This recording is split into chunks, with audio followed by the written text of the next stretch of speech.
Hello, everyone. I'm really excited about this one. We are doing a weekly August challenge, and this week's challenge is to submit a bad sound. We all had moments in our career that we had something that we didn't really believe in or it sounded bad. Many people ask me, what is a bad sound? And to be honest, because we're talking about something that is not really scientific but has to do more with a feeling, a bad sound is just something that we feel bad about it. Like there is no other definition other than we don't see the potential in it or we think that we can't do anything with it. So the challenge was let's embrace the bad sounds and let's get those bad recordings and see what we can do with them. And today I want to show you some techniques or things that you can do with maybe a recording that you weren't really happy with or you didn't know what to do with it. So I'm really excited about this. The first recording that we're going to be looking at is going to be a recording by my good friend Melisa, and she went out and recorded with a shotgun microphone in a place that has a lot of wind and people going through, and I think it was one of her first recordings, so she wasn't really sure what to do, but let's take a look at it together. So she submitted those sounds on the Sonic Sphere channel, and here she is recording them.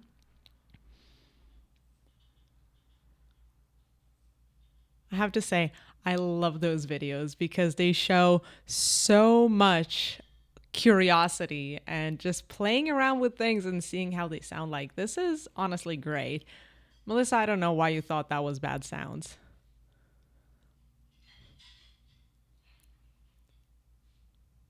But today, we're going to be focusing on that one.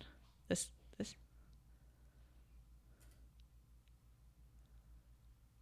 Okay, so she submitted those four sounds right here, and I put a challenge on myself, and my challenge was to try to show you techniques using just free tools that you can get online. So the first free tool is going to be Reaper. This is a DAW, meaning a digital audio workstation that you can just get online. They have an evaluation period, but the evaluation period lasts for a really long time. So you can always download it, start playing around with this, and if you really want to pay for the full license, it's a one-time payment, which I really love. I hate when you have to pay each month or each year for a product that you use every day. So you only pay once and you get full access to Reaper. This is an open source DAW, so it gets updated constantly with new features and new abilities. It kind of looked like this. I'm pretty sure that this is how it looks like when you open it for the first time. It might look a little bit different on your end. I don't think I customized too much in it. So when it comes in, it looks like this. It has no channels available. So to open a new channel, all I need to do is double click. And another thing that I love about Reaper is that there's no distinction between the channels. There's no audio or MIDI or recording channel, instrument channels, which I'm used to from different DAWs. Now, here a channel is a channel and it has inputs and outputs and it can be whatever you want it to be. And the way that we determine which channel it is right here on the side, and you have inputs and outputs for MIDI or for audio. We're not going to look at that right now. We're just going to have our empty channel. That's all we need for now. The second thing we need is our recording. So I already downloaded it in advance. And we are going to take Breaking Small Stick, this one. Awesome. Let's listen to it together. I'm going to mute my mic for a second just so it doesn't bleed in.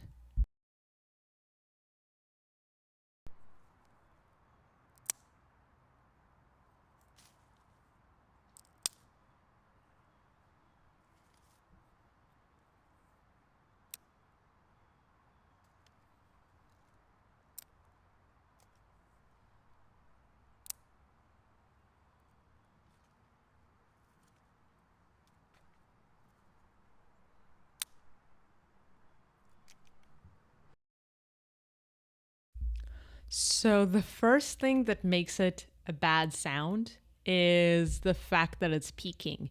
Peaking means that the recording was so loud that it like went above the loudness threshold, and it's louder than the loudest possible volume that we can have.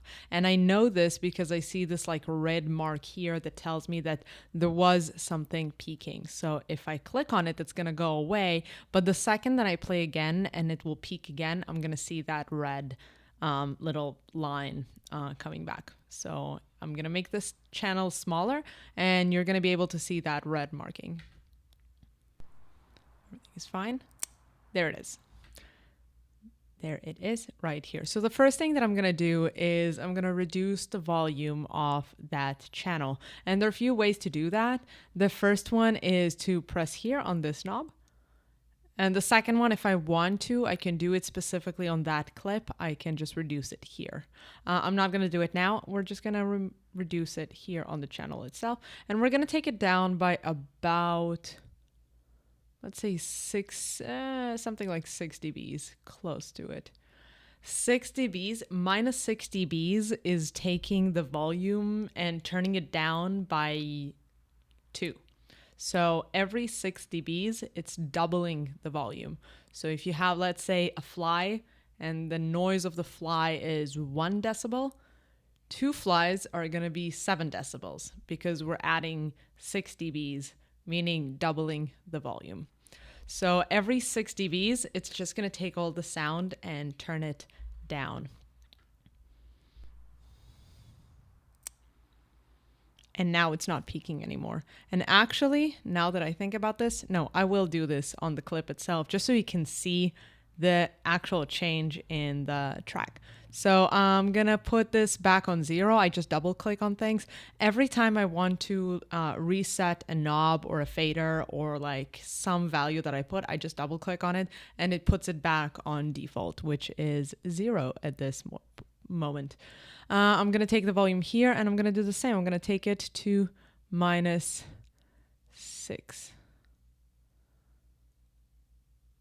Around -6, something like this. So now you actively can see that the volume got lower and now it's not going to peak anymore.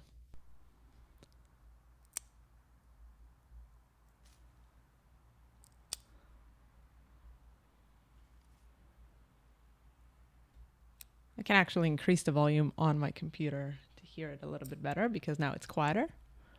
And maybe 6 was a little too much, so I'm going to just bring it back up to almost, like, what was it? Almost 1 dB down. So it's not peaking all the way to the top, but it's not too quiet, so I can actually hear my recording.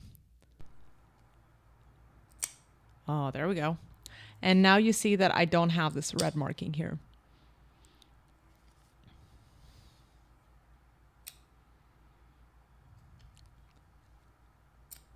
The other good thing about Reaper is that it comes with some built-in plugins that helps you manipulate or change sound. And we're going to start using them now to see what we can do with that sound. So I'm going to go and press on Effects, which is right here. And it's going to open this little window for me. Now, if you're opening it on your end, you might see way less options than I'm seeing because I just have a lot of things installed in my computer. So I have all of the AU plugins, UAD plugins, different types of VSTs. You might not see all of this. You might see a very small list.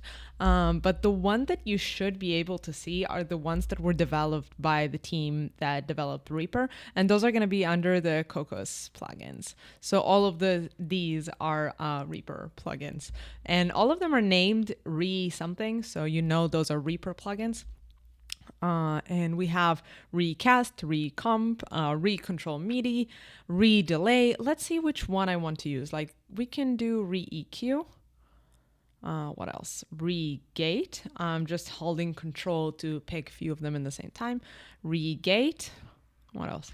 Let's do repitch. We don't need resurround. Retune. Reverb might be fun.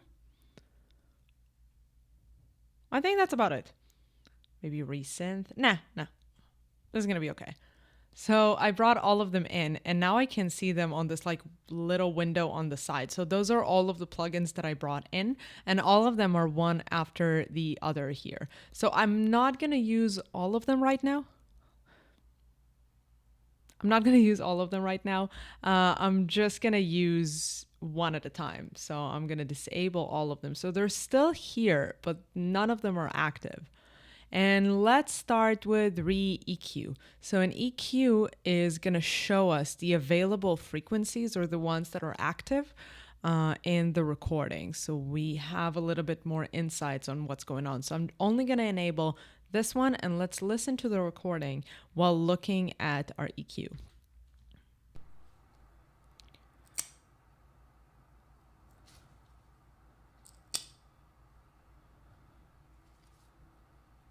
So you can tell that there's a lot of noise going on. Let's just put it here or something. There's a lot of noise, but it looks like it doesn't give me much because the actual snap is happening somewhere on the top frequencies. So what I can do is I can take I have like those dots here, and those dots are different points that can change and manipulate my frequencies and the volume of how much I hear them. So I'm going to take the first one, and I know I have like 1, 2, 3, 4, 5. And those are all of my dots. I'm going to take number 1, which is now marked in red. And right now it's set to a low shelf. And what does that mean? That means that if I drag it down, it's going to create this type of a shelf. And let's see what it does as we're listening to the recording. So it's going to take the low frequencies, and it's going to reduce their volumes again by -6. That -6 is taking the volume down by half. Now, if I look at the types and shapes of each one of those available dots, I can look at them here. This one is low shelf, but I can change it to be a high shelf. And then it's going to take like a shelf on only the high frequencies and not on the low ones. So basically flipping the function. We can have a band, so it only takes that frequency down. We can get a low pass. So a low pass is only letting the low frequencies in and removing the high ones. And of course, we can have high pass that is going to be exactly the opposite. If we look at low pass, let's just listen to it for a second. Let's take the bandwidth like this, like little curve all the way down. And now we should only be able to hear those frequencies. And if I move the frequency bar, I move that dot, it's going to play more and more frequencies.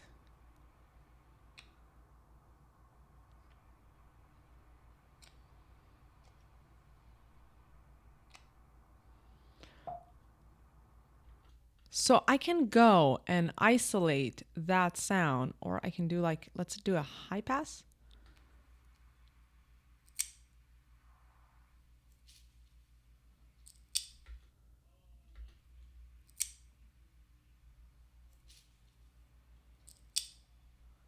This one is also peaking. Interesting. Let's take the volume a little bit down. So now I'm able to remove a lot of the frequencies that are getting in the way. So the recording sounds a little bit cleaner because we don't need all of this like sounds that are coming from different sources that are not my little stick. The other technique that I might try for this, instead of the EQ, I'm going to disable this and I'm going to re-enable the re-gate. Let's look at the re-gate. What the gate does, we usually hear a gate effect when we listen to, let's say, a news anchor that is out, I don't know, somewhere in public and there's a lot of noise around, but we only hear the voice of the news anchor. And the way they do it is if if the incoming noise is lower than a certain setting, then it doesn't get through at all. It needs to be like really close to the microphone, and only then the microphone opens and we can hear the signal coming through. So here right now, we can see that the signal is right here. You see, it kind of like stays around the same area. And then when we have this like snap, then the volume goes really up because that is the sound that is closest to the microphone. So what I can do is I can move this one up here, let's say, and then anything that is lower than this, we're not going to hear at all. Anything that is higher, suddenly the mic is going to open and we're going to hear all the frequencies, not just the one that we filter out. So let's listen to it.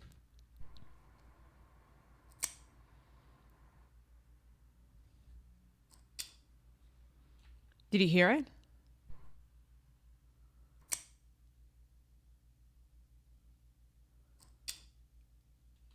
So we only hear the sounds that go above my threshold.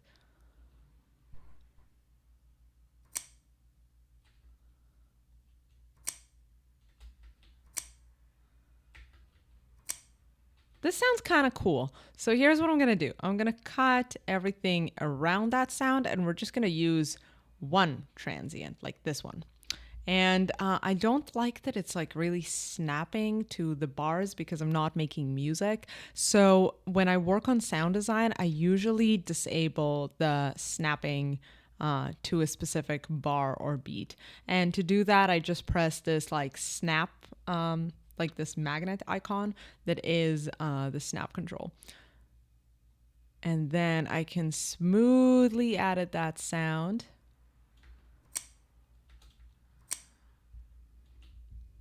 And let's just adjust it a little more. And listen to this like really smooth sound that I now get from all of the noises and like everything that was around. I just removed it and we're just going to deal with this specific instance of sound. The other thing I can do is take the volume a little bit further down. So it will be really snappy and clean. And I kind of like this before that, like the little like. Do you hear this? It's like right here. Like if I zoom in, you can see this like little peak that happens right before the sound starts playing. I'm gonna chop it even more and gonna add just fade in and fade out. This is just by like hovering over the top of the channel. I can do that. Maybe even more. So if I put my cursor at the end of the clip, if I put it in the middle, it's going to let me like cut part of the clip. If I put it on the top, now it's here. If I put it on the top, you see like it changes to this like fade in and fade out. If I do it on the bottom, it does nothing. So we keep it like this, and then we go to the middle and we cut it.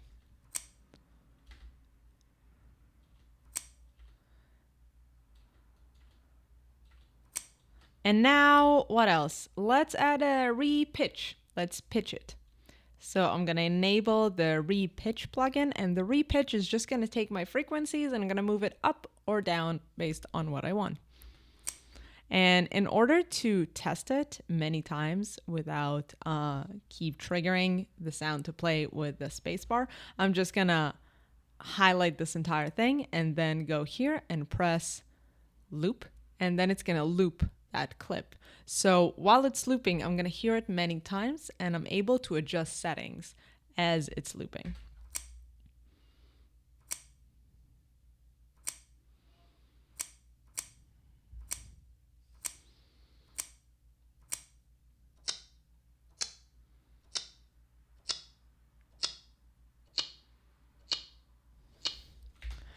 It almost sounds like a ticking clock.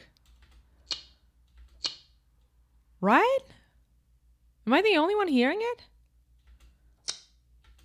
No, the lower one.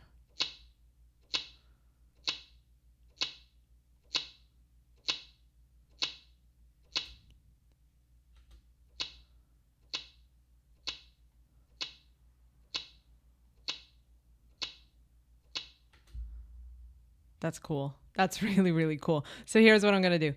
Okay, we're going to leave it as is. We're going to close this effects channel, like this effects screen, sorry. And now what I want to do, my metronome is still set to 120, which is just the default when you start projects. So what I'm going to do now, I'm going to zoom out, remove the loop function, bring back the snapping, and I'm going to snap this to the beginning of a bar. No, but I want the transient to be on the beginning of a bar. I want basically this to be in the beginning of a bar. So remove the snapping and move it like here. Nice. And then let's just have 2 or 3 of these.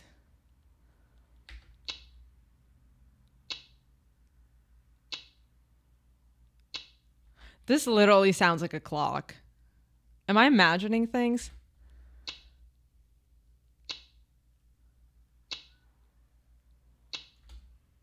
This is really cool. So I feel like it needs, okay. We're going to go back to the effects. We're going to bring back the re-EQ, but this time we're going to put it after those 2 effects that I put. So we're just going to move it forward here. Here, sorry. Come on. There we go. So I think, okay. This one is enabled. I'm just going to disable it for now. And enable the EQ.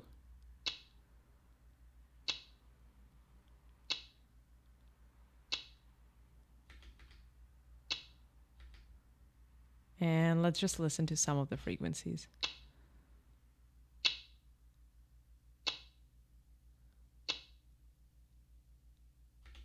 I feel like I want to remove some of the frequencies, but I'm not sure which one. So I'm going to take it a little down.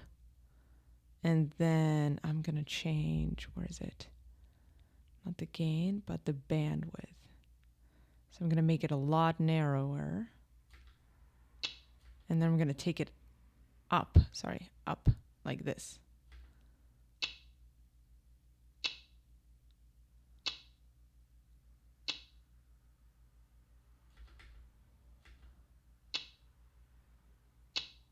Okay, it doesn't do that much of a difference as I thought, so I'm just going to take it down, or actually, I can just disable this one. I'm going to take number 4, and we're going to, this one is a high shelf? Yeah. So let's just remove some of the higher frequencies. No. The gain should be on around -6. And the frequency...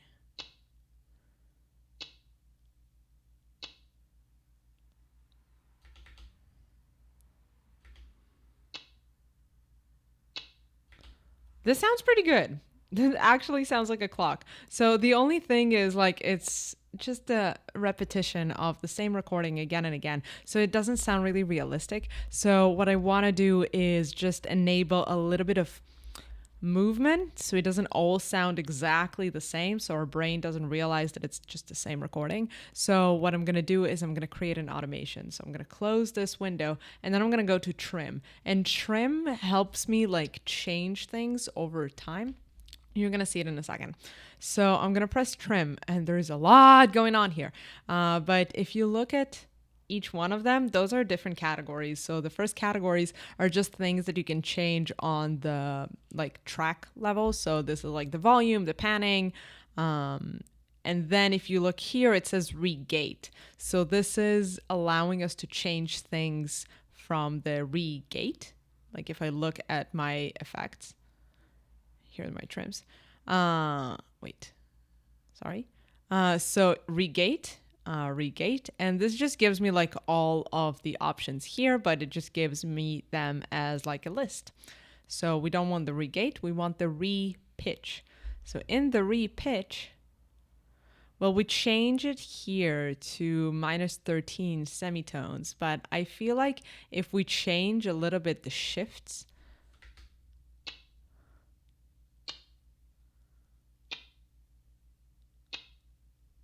okay, this was too much of a change, but we're going to automate this, and we're basically going to we're going to make micro changes in the pitch every time it plays. So every time it plays, it sounds a little bit different, because realistically, every time a clock would tick, it will make a little bit of a different pitch, right? It's also going to make a little bit of a different volume. We're going to take care of that in a sec. So let's start with a pitch, because that's the obvious one, at least for me. So we have shift full range, that's this one. And then under this, we have shift cents. And cents are, I forget what measurement it is, but it's basically dividing the frequencies into like smaller units. So we're going to take that one and we're going to click on it. And now I have it available here. And what do I mean by available? It means that now I can like just go in, press the control button, command or control, depends on what computer you are, and just like create few dots.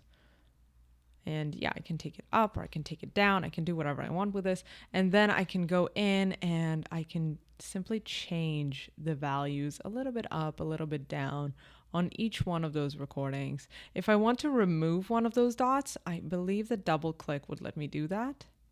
Yeah. No, it just let me bring them back to 0. So to delete them, I just press the delete button. So let's do it like here. And then, and again, I'm just adding random like values here. I'm not even looking at them. And here, maybe like this. Okay. And now you see like it says 21 cents. You're going to see the changes here. Oh, no. Let's see the changes on the plugin itself. So just look at this one.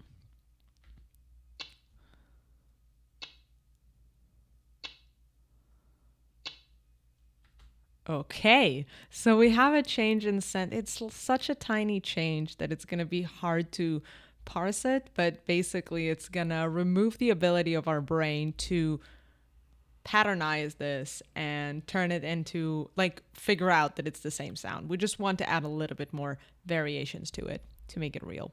And then the same thing I'm going to do with the volume. So I'm going to go here and I'm going to go to the volume of the track. So I'm going to put it here, close this window, and then just go hit command and just create some changes in the volume. Maybe like this.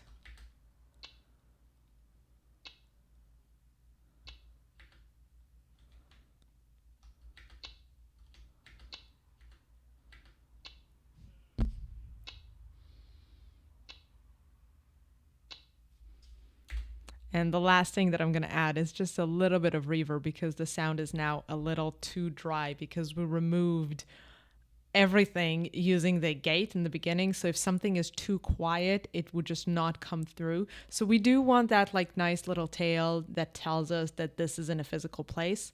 So I'm going to take my reverb. I ended up not using the retune. That's okay. Reverb. And let's just listen to it now. Sometimes when you don't know if something is making the effect that you want it to make, just exaggerate this. Just make it obvious and then tone it down.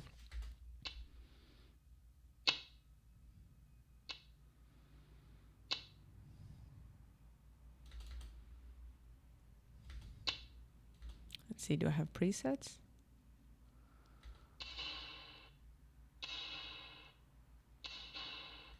That's weird. What about this?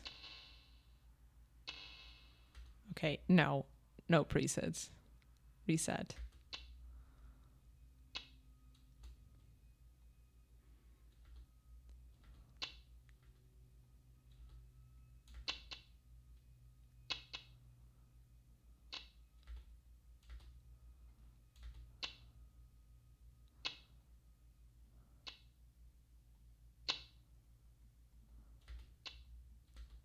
This reverb is not that good as I imagined it would be. Okay. Let's see what else we have. Maybe this one? Reverberate?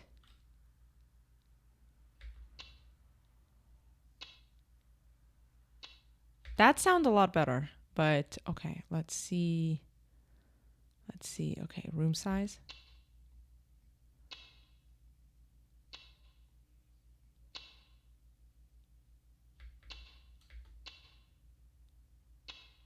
You see, that's what I mean by like adding too much of it. So right now it sounds too reverby, but we're just going to take it down.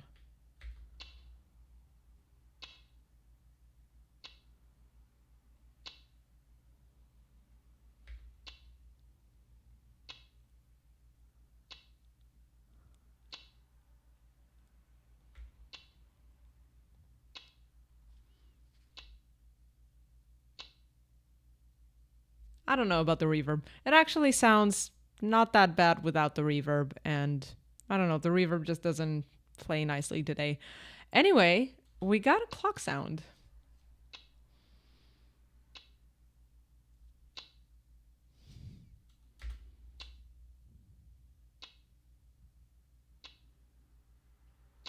I have to say that I don't hate it. It's like, okay, it's interesting. There is probably a lot more that I can play around with this and like really get it tuned to be a really like ticking clock. But I hope that you learn some techniques through it, at least some of them, and maybe even try them by yourself. Hope you had fun. We'll see you in the next video.